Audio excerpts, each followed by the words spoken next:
شروع اللہ کے نام سے جو بڑا مہربان نہایت رحم والا ہے۔ اے محمد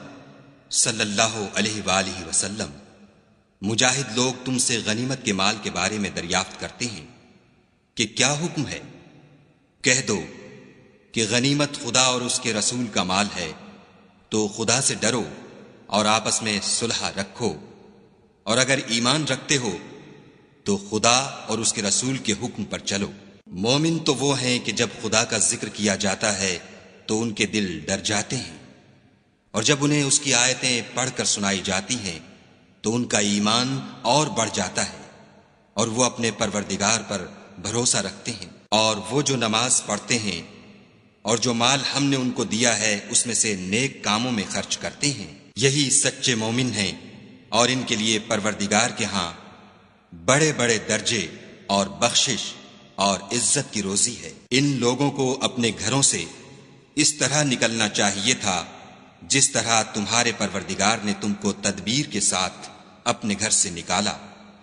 اور اس وقت مومنوں کی ایک جماعت ناخوش تھی۔ وہ لوگ حق بات میں اس کے ظاہر ہوئے پیچھے تم سے جھگڑنے لگے،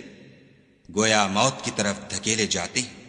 اور اسے دیکھ رہے ہیں۔ اور اس وقت کو یاد کرو جب خدا تم سے وعدہ کرتا تھا کہ ابو سفیان اور ابو جہل کے دو گروہوں میں سے ایک گروہ تمہارا مسخر ہو جائے گا، اور تم چاہتے تھے کہ جو قافلہ بے شان و شوکت یعنی بے ہتھیار ہے وہ تمہارے ہاتھ آ جائے، اور خدا چاہتا تھا کہ اپنے فرمان سے حق کو قائم رکھے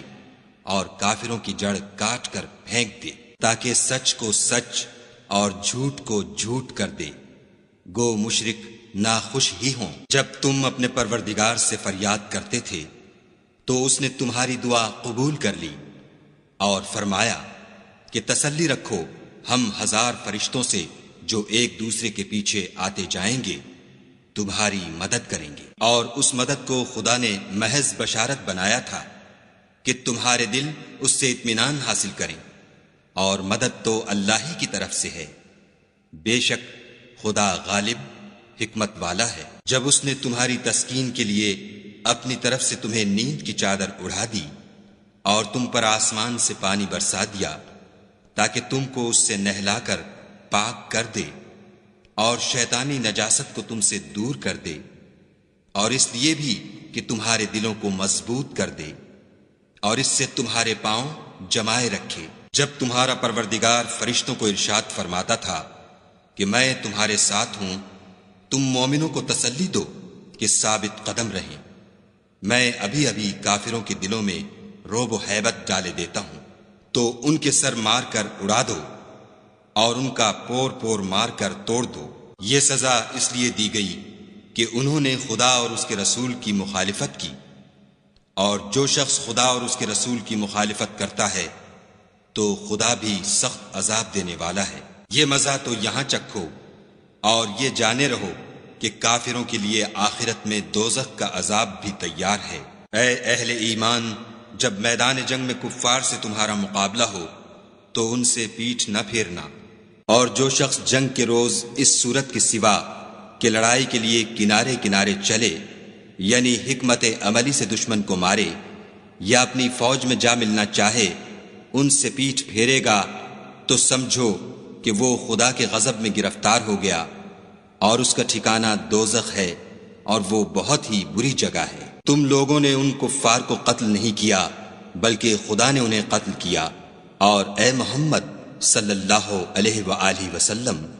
جس وقت تم نے کنکریاں پھینکی تھیں تو وہ تم نے نہیں پھینکی تھیں بلکہ اللہ نے پھینکی تھیں۔ اس سے یہ غرض تھی کہ مومنوں کو اپنے احسانوں سے اچھی طرح آزما لے، بے شک خدا سنتا جانتا ہے۔ بات یہ ہے، کچھ شک نہیں کہ خدا کافروں کی تدبیر کو کمزور کر دینے والا ہے۔ کافروں، اگر تم محمد صلی اللہ علیہ وآلہ وسلم پر فتح چاہتے ہو تو تمہارے پاس فتح آ چکی۔ دیکھو، اگر تم اپنے افعال سے باز آ جاؤ تو تمہارے حق میں بہتر ہے، اور اگر پھر نافرمانی کرو گے تو ہم بھی پھر تمہیں عذاب کریں گے،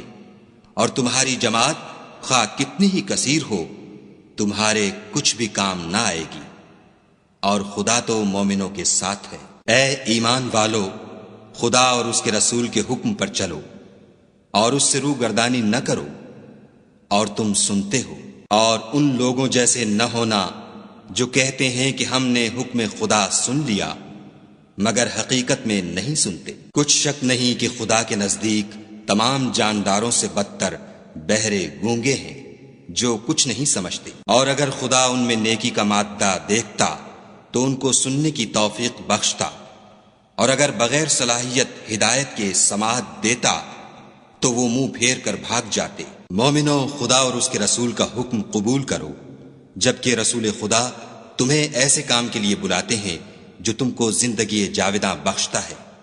اور جان رکھو کہ خدا آدمی اور اس کے دل کے درمیان حائل ہو جاتا ہے، اور یہ بھی کہ تم سب اس کے روبرو جمع کیے جاؤ گے، اور اس فتنے سے ڈرو جو خصوصیت کے ساتھ انہی لوگوں پر واقع نہ ہوگا جو تم میں گناہ گار ہیں، اور جان رکھو کہ خدا سخت عذاب دینے والا ہے۔ اور اس وقت کو یاد کرو جب تم زمین مکہ میں قلیل اور ضعیف سمجھے جاتے تھے اور ڈرتے رہتے تھے کہ لوگ تمہیں اڑا نہ لے جائیں، یعنی بے خانما نہ کر دیں، تو اس نے تم کو جگہ دی اور اپنی مدد سے تم کو تقویت بخشی اور پاکیزہ چیزیں کھانے کو دیں تاکہ اس کا شکر کرو۔ اے ایمان والو، نہ تو خدا اور رسول کی امانت میں خیانت کرو اور نہ اپنی امانتوں میں خیانت کرو، اور تم ان باتوں کو جانتے ہو، اور جان رکھو کہ تمہارا مال اور اولاد بڑی آزمائش ہے، اور یہ کہ خدا کے پاس نیکیوں کا بڑا ثواب ہے۔ مومنو، اگر تم خدا سے ڈرو گے تو وہ تمہارے لیے امر فارق پیدا کر دے گا، یعنی تم کو ممتاز کر دے گا اور تمہارے گناہ مٹا دے گا اور تمہیں بخش دے گا، اور خدا بڑے فضل والا ہے۔ اور اے محمد صلی اللہ علیہ وآلہ وسلم، اس وقت کو یاد کرو جب کافر لوگ تمہارے بارے میں چال چل رہے تھے کہ تم کو قید کر دیں یا جان سے مار دیں یا وطن سے نکال دیں، تو ادھر تو وہ چال چل رہے تھے اور ادھر خدا چال چل رہا تھا، اور خدا سب سے بہتر چال چلنے والا ہے۔ اور جب ان کو ہماری آیتیں پڑھ کر سنائی جاتی ہیں تو کہتے ہیں یہ کلام ہم نے سن لیا ہے، اگر ہم چاہیں تو اسی طرح کا کلام ہم بھی کہہ دیں، اور یہ ہے ہی کیا، صرف اگلے لوگوں کی حکایتیں ہیں۔ اور جب انہوں نے کہا کہ اے خدا، اگر یہ قرآن تیری طرف سے برحق ہے تو ہم پر آسمان سے پتھر برسا یا کوئی اور تکلیف دینے والا عذاب بھیج۔ اور خدا ایسا نہ تھا کہ جب تک تم ان میں تھے انہیں عذاب دیتا، اور نہ ایسا تھا کہ وہ بخشش مانگے اور انہیں عذاب دے۔ اور اب ان کے لیے کون سی وجہ ہے کہ وہ انہیں عذاب نہ دے، جبکہ وہ مسجد محترم میں نماز پڑھنے سے روکتے ہیں، اور وہ اس مسجد کے متولی بھی نہیں ہیں، اس کے متولی تو صرف پرہیزگار ہیں، لیکن ان میں کے اکثر نہیں جانتے۔ اور ان لوگوں کی نماز خانہ کعبہ کے پاس سیٹیاں اور تالیاں بجانے کے سوا کچھ نہ تھی،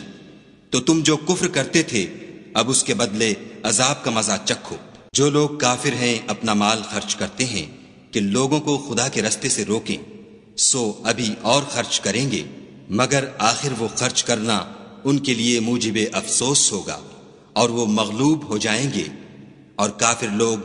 دوزخ کی طرف ہانکے جائیں گے، تاکہ خدا پاک سے ناپاک کو الگ کر دے اور ناپاک کو ایک دوسرے پر رکھ کر ایک ڈھیر بنا دے، پھر اس کو دوزخ میں ڈال دے۔ یہی لوگ خسارہ پانے والے ہیں۔ اے پیغمبر صلی اللہ علیہ وآلہ وسلم، کفار سے کہہ دو کہ اگر وہ اپنے افعال سے باز آ جائیں تو جو ہو چکا وہ انہیں معاف کر دیا جائے گا، اور اگر پھر وہی حرکات کرنے لگیں گے تو اگلے لوگوں کا جو طریق جاری ہو چکا ہے وہی ان کے حق میں برتا جائے گا۔ اور ان لوگوں سے لڑتے رہو یہاں تک کہ فتنہ یعنی کفر کا فساد باقی نہ رہے اور دین سب خدا ہی کا ہو جائے، اور اگر باز آ جائیں تو خدا ان کے کاموں کو دیکھ رہا ہے، اور اگر روگردانی کریں تو جان رکھو کہ خدا تمہارا حمایتی ہے، اور وہ خوب حمایتی اور خوب مددگار ہے۔ اور جان رکھو کہ جو چیز تم کفار سے لوٹ کر لاؤ اس میں سے 5واں حصہ خدا کا اور اس کے رسول کا اور اہل قرابت کا اور یتیموں کا اور محتاجوں کا اور مسافروں کا ہے۔ اگر تم خدا پر اور اس نصرت پر ایمان رکھتے ہو جو حق و باطل میں فرق کرنے کے دن یعنی جنگ بدر میں جس دن دونوں فوجوں میں مٹھ بھیڑ ہو گئی، اپنے بندے محمد صلی اللہ علیہ وآلہ وسلم پر نازل فرمائی، اور خدا ہر چیز پر قادر ہے۔ جس وقت تم مدینے سے قریب کے ناکے پر تھے اور کافر بعید کے ناکے پر، اور قافلہ تم سے نیچے اتر گیا تھا، اور اگر تم جنگ کے لیے آپس میں قرارداد کر لیتے تو وقت معین پر جمع ہونے میں تقدیم و تاخیر ہو جاتی، لیکن خدا کو منظور تھا کہ جو کام ہو کر رہنے والا تھا اسے کر ہی ڈالے، تاکہ جو مرے بصیرت پر یعنی یقین جان کر مرے، اور جو جیتا رہے وہ بھی بصیرت پر یعنی حق پہچان کر جیتا رہے، اور کچھ شک نہیں کہ خدا سنتا جانتا ہے۔ اس وقت خدا نے تمہیں خواب میں کافروں کو تھوڑی تعداد میں دکھایا، اور اگر بہت کر کے دکھاتا تو تم لوگ جی چھوڑ دیتے، اور جو کام درپیش تھا اس میں جھگڑنے لگتے، لیکن خدا نے تمہیں اس سے بچا لیا، بے شک وہ سینوں کی باتوں تک سے واقف ہے۔ اور اس وقت جب تم ایک دوسرے کے مقابل ہوئے تو کافروں کو تمہاری نظروں میں تھوڑا کر کے دکھاتا تھا، اور تم کو ان کی نگاہوں میں تھوڑا کر کے دکھاتا تھا، تاکہ خدا کو جو کام کرنا منظور تھا اسے کر ڈالے، اور سب کاموں کا رجوع خدا ہی کی طرف ہے۔ مومنو، جب کفار کی کسی جماعت سے تمہارا مقابلہ ہو تو ثابت قدم رہو، اور خدا کو بہت یاد کرو تاکہ مراد حاصل کرو، اور خدا اور اس کے رسول کے حکم پر چلو، اور آپس میں جھگڑا نہ کرنا کہ ایسا کرو گے تو تم بزدل ہو جاؤ گے اور تمہارا اقبال جاتا رہے گا، اور صبر سے کام لو کہ خدا صبر کرنے والوں کا مددگار ہے۔ اور ان لوگوں جیسے نہ ہونا جو اتراتے ہوئے یعنی حق کا مقابلہ کرنے کے لیے اور لوگوں کو دکھانے کے لیے گھروں سے نکل آئے اور لوگوں کو خدا کی راہ سے روکتے ہیں، اور جو اعمال یہ کرتے ہیں خدا ان پر احاطہ کیے ہوئے ہے۔ اور جب شیطانوں نے ان کے اعمال ان کو آراستہ کر دکھائے اور کہا کہ آج کے دن لوگوں میں کوئی تم پر غالب نہ ہوگا اور میں تمہارا رفیق ہوں، لیکن جب دونوں فوجیں ایک دوسرے کے مقابل صف آرا ہوئیں تو پسپا ہو کر چل دیا اور کہنے لگا کہ مجھے تم سے کوئی واسطہ نہیں، میں تو ایسی چیزیں دیکھ رہا ہوں جو تم نہیں دیکھ سکتے، مجھے تو خدا سے ڈر لگتا ہے، اور خدا سخت عذاب کرنے والا ہے۔ اس وقت منافق اور کافر جن کے دلوں میں مرض تھا کہتے تھے کہ ان لوگوں کو ان کے دین نے مغرور کر رکھا ہے، اور جو شخص خدا پر بھروسہ رکھتا ہے تو خدا غالب حکمت والا ہے۔ اور کاش تم اس وقت کی کیفیت دیکھو جب فرشتے کافروں کی جانیں نکالتے ہیں، ان کے منہوں اور پیٹھوں پر کوڑے اور ہتھوڑے وغیرہ مارتے ہیں اور کہتے ہیں کہ اب عذاب آتش کا مزہ چکھو، یہ ان اعمال کی سزا ہے جو تمہارے ہاتھوں نے آگے بھیجے ہیں، اور یہ جان رکھو کہ خدا بندوں پر ظلم نہیں کرتا۔ جیسا حال فرعونیوں اور ان سے پہلے لوگوں کا ہوا تھا ویسا ہی ان کا ہوا کہ انہوں نے خدا کی آیتوں سے کفر کیا تو خدا نے ان کے گناہوں کی سزا میں ان کو پکڑ لیا، بے شک خدا زبردست اور سخت عذاب دینے والا ہے۔ یہ اس لیے کہ جو نعمت خدا کسی قوم کو دیا کرتا ہے جب تک وہ خود اپنے دلوں کی حالت نہ بدل ڈالیں خدا اسے نہیں بدلا کرتا، اور اس لیے کہ خدا سنتا جانتا ہے۔ جیسا حال فرعونیوں اور ان سے پہلے لوگوں کا ہوا تھا ویسا ہی ان کا ہوا، انہوں نے اپنے پروردگار کی آیتوں کو جھٹلایا تو ہم نے ان کو ان کے گناہوں کے سبب ہلاک کر ڈالا اور فرعونیوں کو ڈبو دیا، اور وہ سب ظالم تھے۔ جانداروں میں سب سے بدتر خدا کے نزدیک وہ لوگ ہیں جو کافر ہیں، سو وہ ایمان نہیں لاتے۔ جن لوگوں سے تم نے صلح کا عہد کیا ہے پھر وہ ہر بار اپنے عہد کو توڑ ڈالتے ہیں اور خدا سے نہیں ڈرتے۔ اگر تم ان کو لڑائی میں پاؤ تو انہیں ایسی سزا دو کہ جو لوگ ان کے پسے پشت ہوں وہ ان کو دیکھ کر بھاگ جائیں، عجب نہیں کہ ان کو اس سے عبرت ہو۔ اور اگر تم کو کسی قوم سے دغا بازی کا خوف ہو تو ان کا عہد انہی کی طرف پھینک دو اور برابر کا جواب دو، کچھ شک نہیں کہ خدا دغا بازوں کو دوست نہیں رکھتا۔ اور کافر یہ نہ خیال کریں کہ وہ بھاگ نکلے ہیں، وہ اپنی چالوں سے ہم کو ہرگز عاجز نہیں کر سکتے۔ اور جہاں تک ہو سکے فوج کی جمعیت کے زور سے اور گھوڑوں کے تیار رکھنے سے ان کے مقابلے کے لیے مستعد رہو کہ اس سے خدا کے دشمنوں اور تمہارے دشمنوں اور ان کے سوا اور لوگوں پر جن کو تم نہیں جانتے، اور خدا جانتا ہے ہیبت بیٹھی رہے گی۔ اور تم جو کچھ راہ خدا میں خرچ کرو گے اس کا ثواب تم کو پورا پورا دیا جائے گا، اور تمہارا ذرا نقصان نہ کیا جائے گا۔ اور اگر یہ لوگ صلح کی طرف مائل ہوں تو تم بھی اس کی طرف مائل ہو جاؤ، اور خدا پر بھروسہ رکھو، کچھ شک نہیں کہ وہ سب کچھ سنتا اور جانتا ہے۔ اور اگر یہ چاہیں کہ تم کو فریب دیں تو خدا تمہیں کفایت کرے گا، وہی تو ہے جس نے تم کو اپنی مدد سے اور مسلمانوں کی جمعیت سے تقویت بخشی اور ان کے دلوں میں الفت پیدا کر دی۔ اور اگر تم دنیا بھر کی دولت خرچ کرتے تب بھی ان کے دلوں میں الفت پیدا نہ کر سکتے، مگر خدا ہی نے ان میں الفت ڈال دی۔ بے شک وہ زبردست اور حکمت والا ہے۔ اے نبی، خدا تم کو اور مومنوں کو جو تمہارے پیرو ہیں کافی ہے۔ اے نبی، مسلمانوں کو جہاد کی ترغیب دو۔ اگر تم میں 20 آدمی ثابت قدم رہنے والے ہوں گے تو 200 کافروں پر غالب رہیں گے، اور اگر 100 ایسے ہوں گے تو 1000 پر غالب رہیں گے، اس لیے کہ کافر ایسے لوگ ہیں کہ کچھ بھی سمجھ نہیں رکھتے۔ اب خدا نے تم پر سے بوجھ ہلکا کر دیا اور معلوم کر لیا کہ ابھی تم میں کسی قدر کمزوری ہے، بس اگر تم میں 100 ثابت قدم رہنے والے ہوں گے تو 200 پر غالب رہیں گے، اور اگر 1000 ہوں گے تو خدا کے حکم سے 2000 پر غالب رہیں گے، اور خدا ثابت قدم رہنے والوں کا مددگار ہے۔ پیغمبر کو شایع نہیں کہ اس کے قبضے میں قیدی رہیں جب تک کافروں کو قتل کر کے زمین میں کثرت سے خون نہ بہا دے۔ تم لوگ دنیا کے مال کے طالب ہو اور خدا آخرت کی بھلائی چاہتا ہے، اور خدا غالب حکمت والا ہے۔ اگر خدا کا حکم پہلے نہ ہو چکا ہوتا تو جو فدیہ تم نے لیا ہے اس کے بدلے تم پر بڑا عذاب نازل ہوتا۔ تو جو مال غنیمت تمہیں ملا ہے اسے کھاؤ کہ وہ تمہارے لیے حلال طیب ہے، اور خدا سے ڈرتے رہو، بے شک خدا بخشنے والا مہربان ہے۔ اے پیغمبر، جو قیدی تمہارے ہاتھ میں گرفتار ہیں ان سے کہہ دو کہ اگر خدا تمہارے دلوں میں نیکی معلوم کرے گا تو جو مال تم سے چھن گیا ہے اس سے بہتر تمہیں عنایت فرمائے گا، اور تمہارے گناہ بھی معاف کر دے گا، اور خدا بخشنے والا مہربان ہے۔ اور اگر یہ لوگ تم سے دغا کرنا چاہیں گے تو یہ پہلے ہی خدا سے دغا کر چکے ہیں، تو اس نے ان کو تمہارے قبضے میں کر دیا، اور خدا دانا حکمت والا ہے۔ جو لوگ ایمان لائے اور وطن سے ہجرت کر گئے اور خدا کی راہ میں اپنے مال اور جان سے لڑے وہ،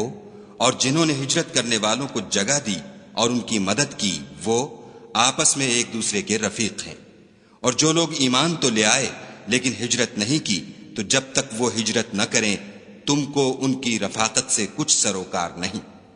اور اگر وہ تم سے دین کے معاملات میں مدد طلب کریں تو تم کو مدد کرنی لازم ہے، مگر ان لوگوں کے مقابلے میں کہ تم میں اور ان میں صلح کا عہد ہو مدد نہیں کرنی چاہیے، اور خدا تمہارے سب کاموں کو دیکھ رہا ہے۔ اور جو لوگ کافر ہیں وہ بھی ایک دوسرے کے رفیق ہیں۔ تو مومنو، اگر تم یہ کام نہ کرو گے تو ملک میں فتنہ برپا ہو جائے گا اور بڑا فساد مچے گا۔ اور جو لوگ ایمان لائے اور وطن سے ہجرت کر گئے اور خدا کی راہ میں لڑائیاں کرتے رہے، اور جنہوں نے ہجرت کرنے والوں کو جگہ دی اور ان کی مدد کی، یہی لوگ سچے مسلمان ہیں، ان کے لیے خدا کے ہاں بخشش اور عزت کی روزی ہے۔ اور جو لوگ بعد میں ایمان لائے اور وطن سے ہجرت کر گئے اور تمہارے ساتھ ہو کر جہاد کرتے رہے، وہ بھی تمہی میں سے ہیں، اور رشتہ دار خدا کے حکم کی روح سے ایک دوسرے کے زیادہ حقدار ہیں۔ کچھ شک نہیں کہ خدا ہر چیز سے واقف ہے۔